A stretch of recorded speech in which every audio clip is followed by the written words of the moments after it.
if you go into the chat function and change to the NUIPIC moderator or host, that will send those questions over to me, and I'll collect those throughout the presentation and moderate a question and answer session at the end.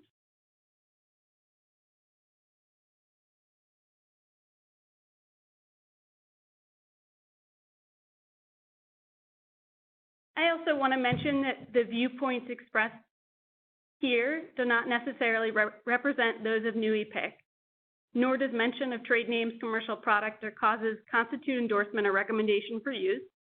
NUIPIC does not directly or indirectly endorse any product or service or provided or to be provided.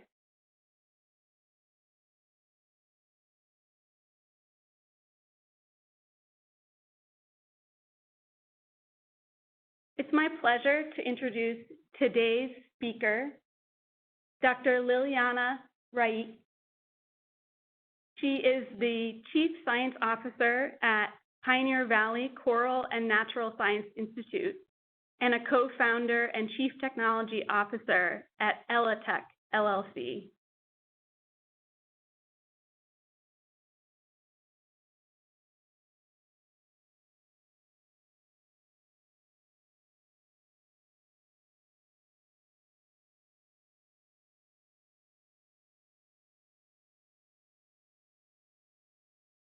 Good morning, everybody. Thank you, Anna, for the introduction. I want to thank you all for attending this webinar. I also want to thank New England Interstate Water Pollution Control Commission for inviting me and hosting this webinar. So we are Elateq, and we hold a new technology providing cleaner and greener water purification. My role in this company is as a co-founder and chief technology officer, and I'm also a chief science officer at Pioneer Valley Coral Natural Science Institute. The technology that I will be talking about today was developed under the institute, and then we spun off the Elateq based on this technology. I would like to introduce a little bit more on my research so far, as well as general applicability of electrochemical processes, and introduce electrochemistry as a way of, as a method that we can use for different environmental applications. And then I will talk more in depth on the innovation that bases our technology. So my research and my prior roles before these current titles that I just mentioned were all in academia. So I conducted research for over 10 years in using electrochemistry for different applications. I mostly focused on soil and sediment treatment during my PhD research back in Serbia. That's where I did my my PhD at. And then later I joined as a postdoc and senior research scientist at Northeastern University, and I'll talk a little bit about that as well. So I just wanted to share the motivation for even introducing electrochemical processes for soil and sediment treatment. So back in Serbia, there's a huge issue with large volumes of sediments in canals, and also without having wastewater regulated, a lot of industries were just discharging water without a pre-treatment into those canals, and you can imagine the magnitude of contamination that was present. So the goal of my research was to introduce the technology that can be applicable for that really complex contamination issue, but also to be affordable, and that is what led to using electrochemistry in the first place, because of those very benefits that electrochemistry offers, dealing with complex contamination and at the same time being affordable and scalable. Later on, I joined as a postdoc and later as a senior research scientist at Northeastern University, where I worked on developing new technologies for groundwater treatment, which was really combining different different approaches. And I, in that role, co-led a green remediation lab at Civil and Environmental Engineering for over 5 years. So those were motivations, and those were some of the reasons that I did before joining the institute and co-founding Elateq. Sorry. Okay, so just in terms of getting us all on board with some basics of electrochemistry, I wanted to introduce some of the concepts. There are two basic types of electrochemical cells. Galvanic cells are the ones that rely on spontaneous redox reactions. So as electrons are being in exchange between the electrode surface and the chemical species that are in the electrolyte, the electrons flow, and that's how we can generate electricity. We use galvanic cells in our everyday life. They help us even have this webinar right now. So those are batteries that we use in everyday lives, and as I mentioned, they are spontaneous redox reactions. However, the ones that are mostly used in environmental applications are electrolytic cells, which means that we, through electrodes, which are conductive materials that are immersed in electrolyte, we are introducing the electrical energy and drive these non-spontaneous redox reactions. So reactions that would not spontaneously happen now can happen, and electron exchange is supported like that. So in these electrolytic cells, we can introduce, using different electrodes, different voltages, currents, we can introduce different kinds of reactions, and that is what makes electrochemistry such a powerful method. When I say variety of different reactions, some of those are presented here. This is really just a glance on general concepts. So processes that are happening in electrolytic cells are oxidation processes that can be either, let's say, contaminant that is present in the electrolyte and water, can directly exchange electrons with the electrodes, that is electrolysis. But outside those direct reactions, there are plenty of interesting approaches where we can indirectly introduce strong oxidative species, such as, for example, hydroxy radicals, through either using some specific types of anodes or even introducing those reactions through cathodic reactions. Similarly, processes that are happening in the electrolytic cell at the same time are reduction processes. These are also either direct, where there is a direct exchange of electrons with between the chemical species and the electrode, or they can also be indirect, meaning that we can, for example, introduce process of hydrodechorination, which was one of the main focuses, for example, of my research at Northeastern, where we focused mostly on removing chlorinated volatile organic compounds using different catalysts on cathodes to promote these specific indirect electrochemical reactions. So now, knowing the variety of different reactions that can happen in electrolytical cells, environmental electrochemistry actually offers a wide range of applications. Here you can see one of the potential applications for electrochemical cells, similarly looking like these, that are developed at Northeastern University Civil and Environmental Engineering Department. And the intent of this technology is to introduce electrochemical cell in the well and promote recirculation of groundwater through these wells that are where the electricity is coming from solar panels. And the intent is to capture the plume, so the contaminated groundwater, and treat through these redox units.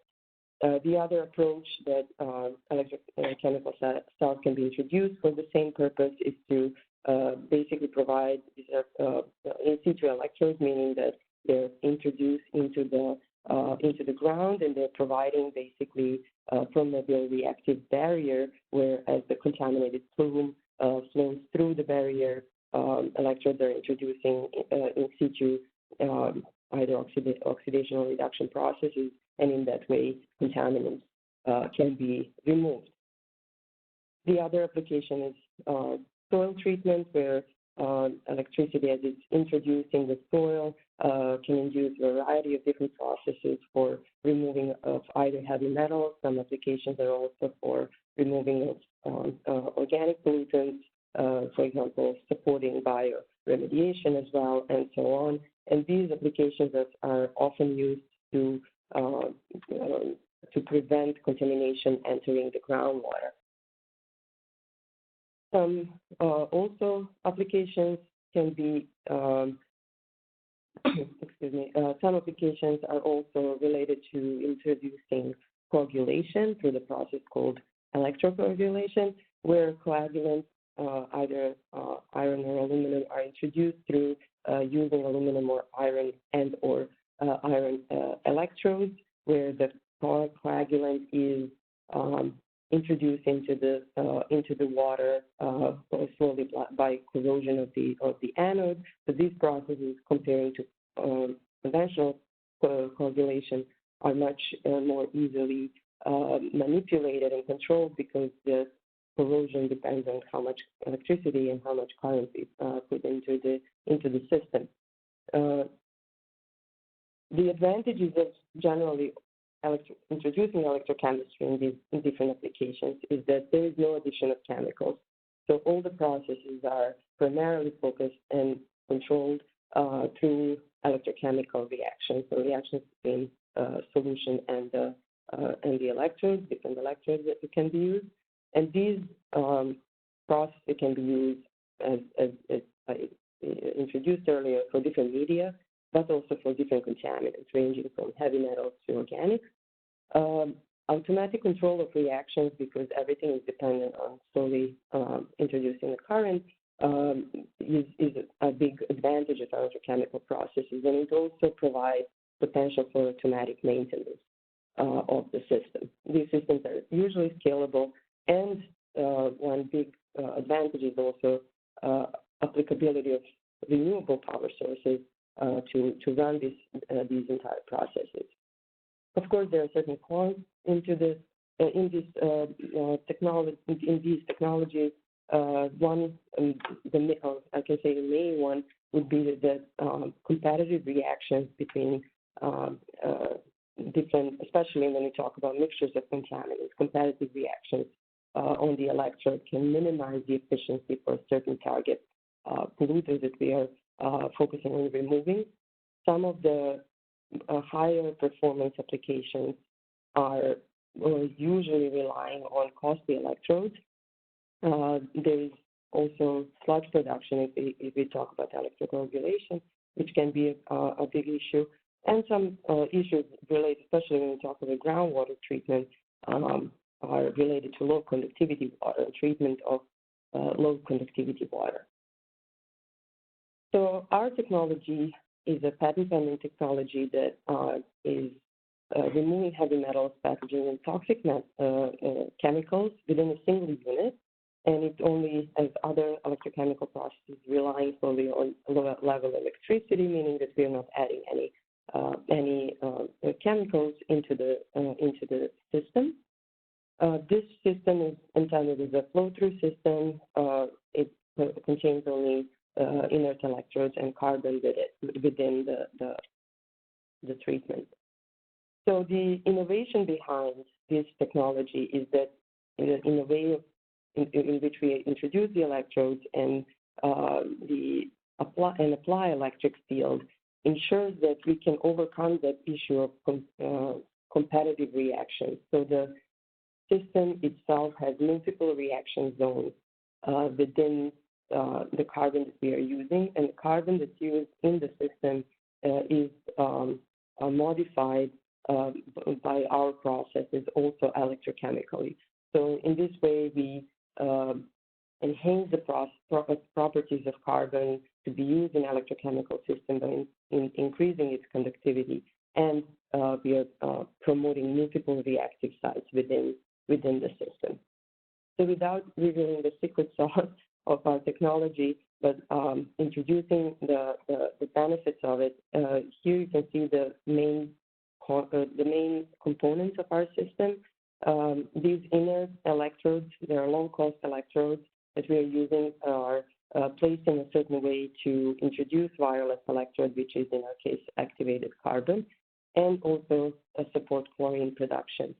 Activated carbon in our system is the heart of the system. So activated carbon is introducing all of these processes listed below on the slide, introduce all the different processes that are happening at the same time in the system.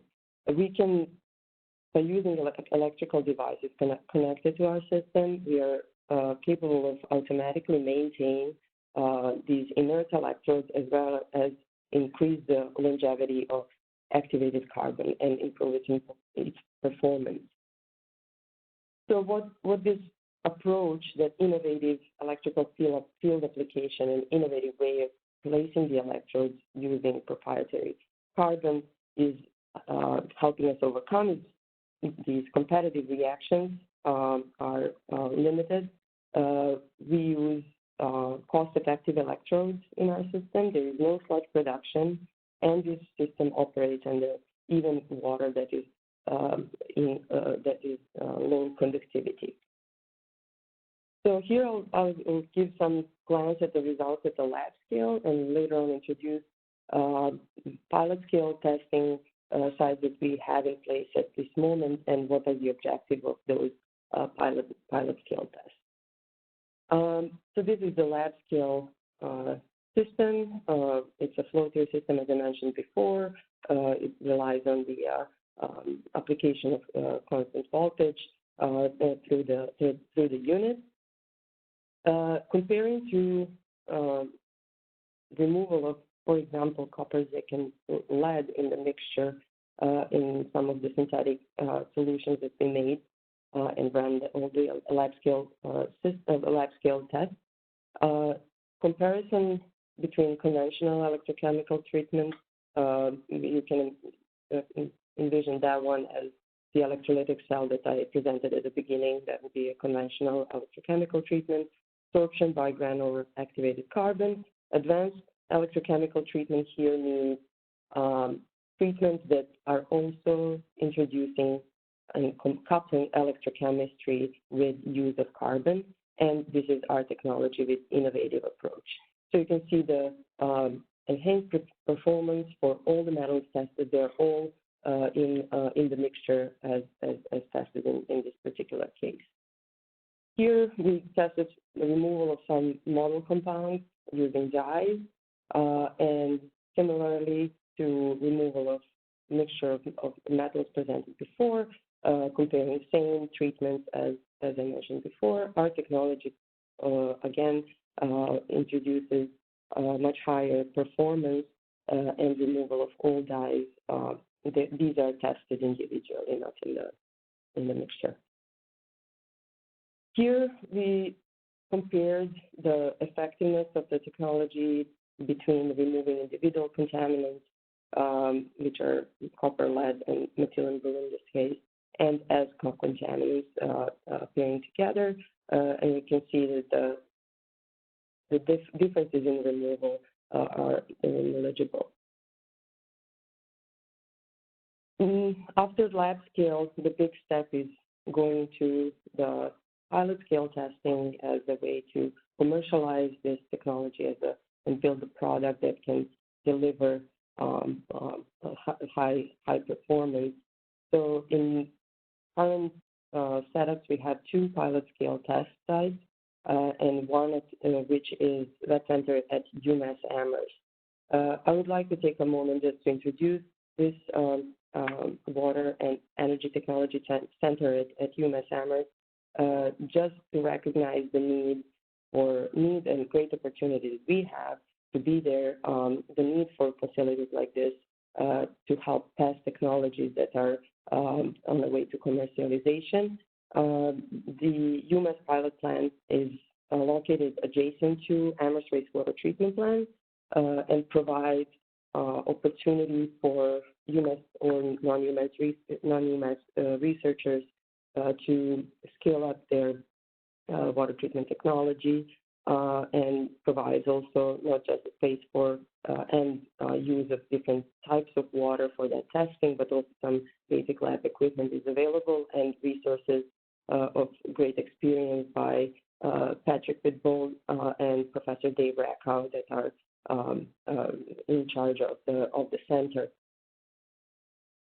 So some of the perks of that center is the availability of all these different types of water in the facility itself. We are currently using secondary treated municipal wastewater out of Amherst wastewater treatment plant.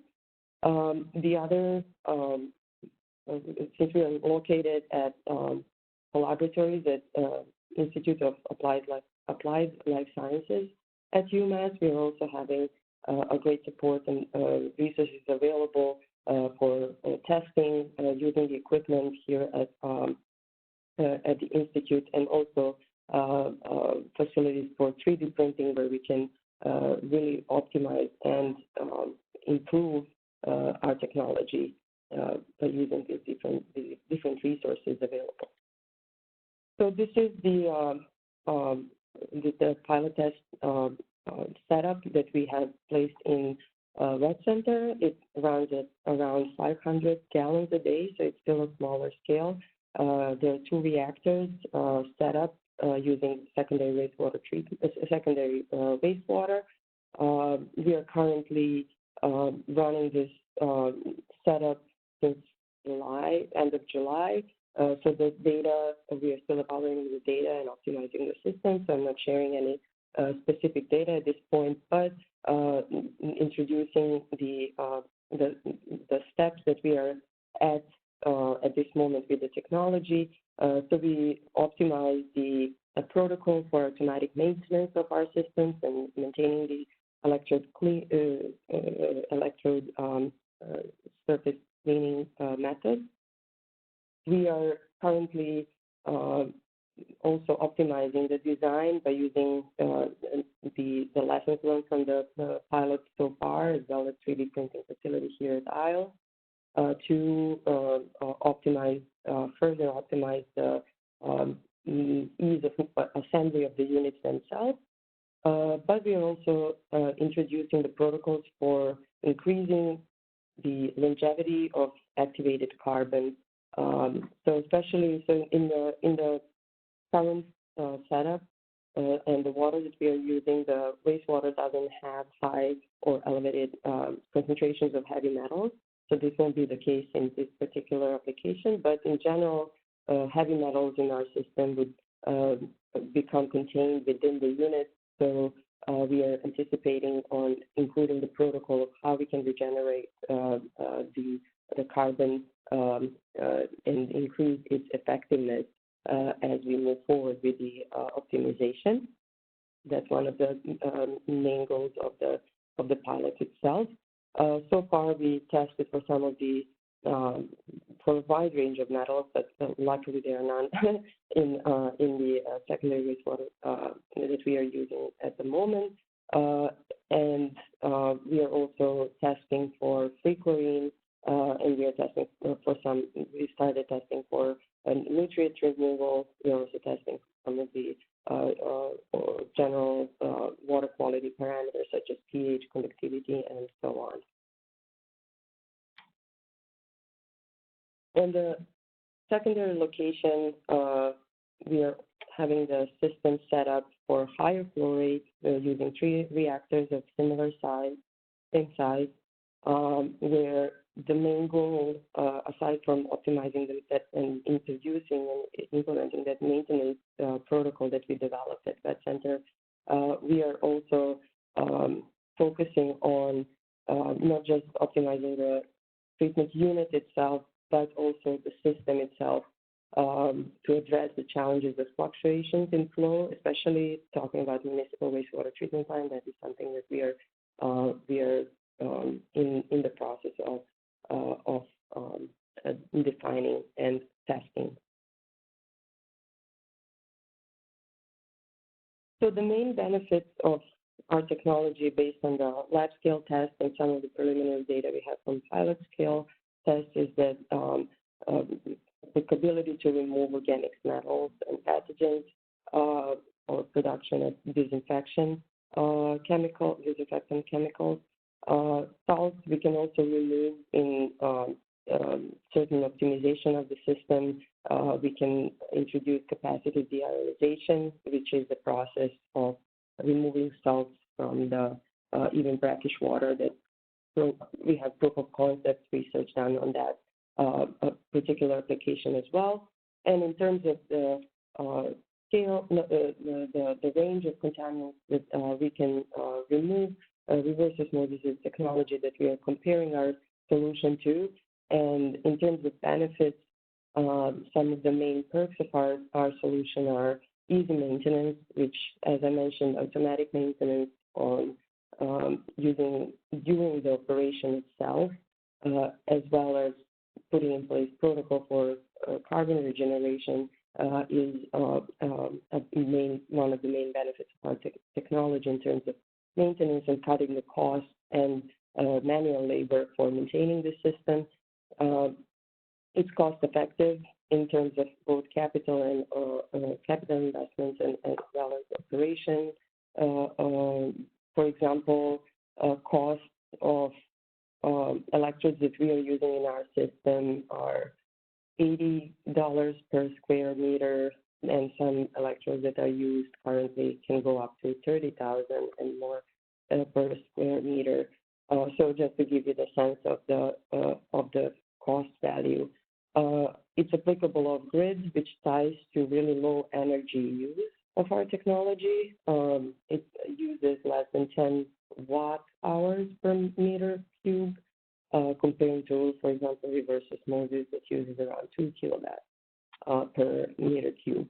And so that energy efficiency is a really, really high and a very important benefit, especially if we're talking about applicability of grids. We're talking about as well applications for large volumes of water and in areas where there is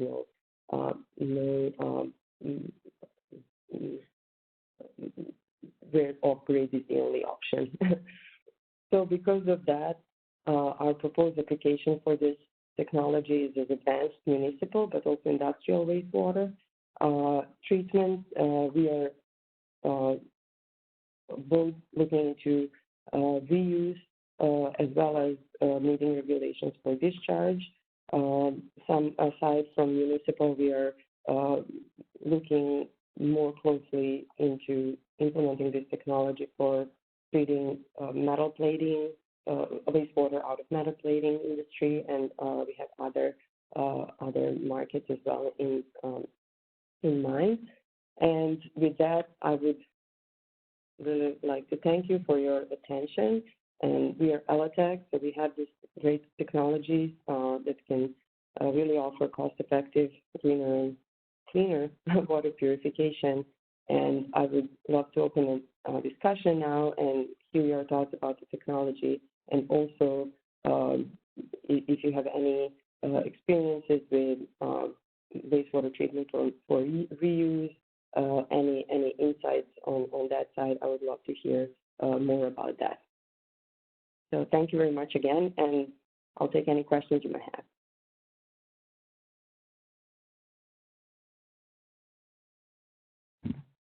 Thank you. One question is if you could provide some examples of competing reactions that you mentioned are a drawback or a potential con to this technology, but that you're able to overcome. And then another question is about the fluctuations in flows, what kind of challenges those present. And before you answer those, I just want to remind all attendees that you're welcome to send questions through the chat function. I have a few more to share, but you can continue to send those as we're doing the Q&A. Thanks, Anna. Sure, I'll start with the first question. So in conventional systems, the electrodes operate on a certain potential, which means that certain reactions would primarily happen, and then other reactions would be ongoing, would happen, but the effectiveness of that and rates of those reactions would be much lower. In our system, we managed to, with the innovation behind it, how we implement the electric field, we're introducing different ranges of potentials along the electrode. So in that way, if there is a mixture of contaminants, let's just say they all find a place where they can react without having other reactions, such as, for example, water electrolysis or other chemicals present would compete with that reaction. So in terms of other questions on fluctuations in flow, having the flow-through systems the way in which we have now in a pilot scale, either in series or in parallel, if there are fluctuations in flow and we are anticipating on treating the entire volume of water, we would either have to add more units or we have in mind some different design that we are currently developing which would probably be a topic for another webinar that we would have a couple of months from now, how we envision to solve that issue. Great. Another question that has come up is, can you speak a little more to the renewable application? Can you repeat that? The question is, can you speak more to the renewable application? I think maybe the reuse. Reuse or use of renewable power sources? I think the use of renewable power sources. Sure. Yeah, so since the technology uses such a low power, we can charge the entire unit by using solar energy. So that would, of course, depend on the scale, how many solar panels we would need per X amount of gallons per day. But it would pay off for some of our initial estimation in cost. It would pay off in terms of couple of years of introducing solar panels. The other benefit of using solar panels is that it wouldn't be affected by the current operation. For example, at the municipal wastewater treatment plant, it can be then placed and charged from any location at the current facility, so it wouldn't disturb the ongoing operation. So those are some main benefits of potentially having solar or other renewable power sources to run the system on.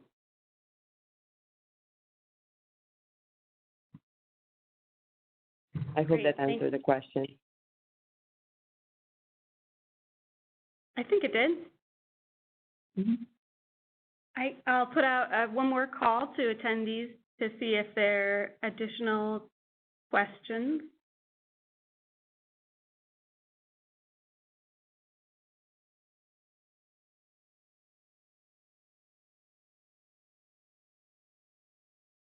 It looks like that's all the questions that have come in. So feel free to add some extra comments and you can wrap it up before passing it back for me for the final slide. Sure. Okay. Well, thank you everybody. I appreciate all the questions that you had.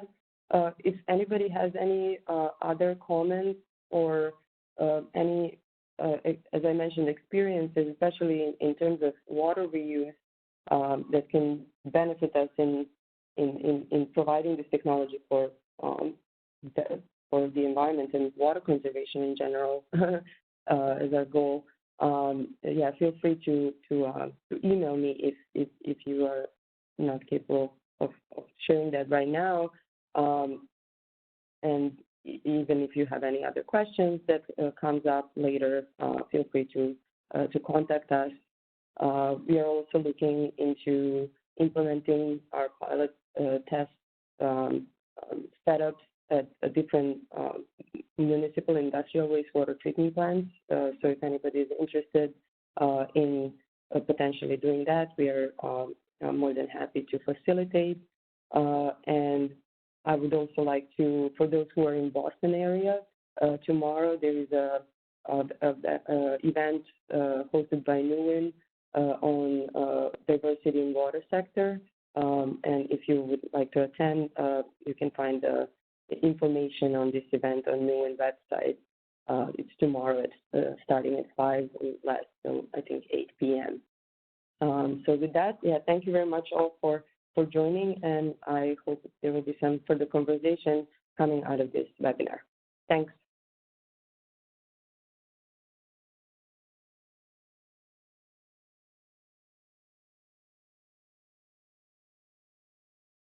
Thanks so much to Dr. Ljiljana Rajic for her presentation. The presentations and the webinars are posted on NUEPIC's website if you want to go back and revisit this at any time or see some of our other research webinars. And thank you to everyone who took time out of their morning to participate. Have a good day.